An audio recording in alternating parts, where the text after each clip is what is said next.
So, good afternoon, ma'am. Good afternoon, classmates. So, my name is Mary Rosie Gargars, a BS English student third year. So, before we start the discussions about the history of the African literature, so what is the literature means? So, literature is a faithful reproductions of man's manifold experiences blended into our harmonious expressions. So dating back the period of colonizations, African oral traditions and written works came under serious that came from the outside sources. So the Europeans justifying themselves with the Christians' ethics and tried to destroy the pagan and primitive culture of the Africans to make them more playable slaves.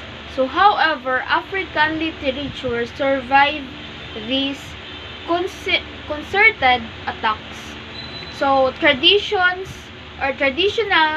or oral literature is used interchangeably or interchangeable to refer to stories that have become the cultural heritage of the community.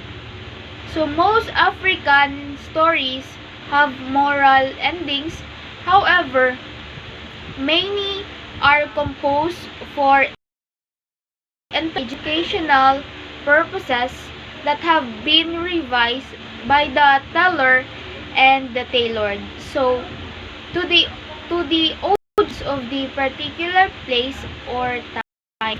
So history of the African literature has the origin dating back thousands of years to ancient Egypt and hieroglyphs or writings which uses pictures presents words. So African experiences several hardships in which leave an impact on the themes of its literature. So one of the hardships which can lead to the many is that the colonization.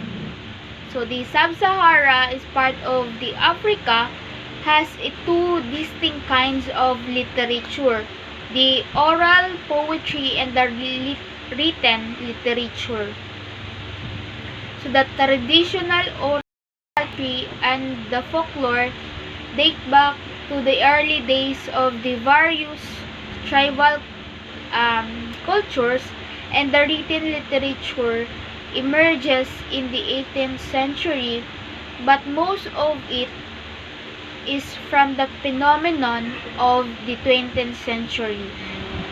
So African has experiences a discrimination because of their color and their races.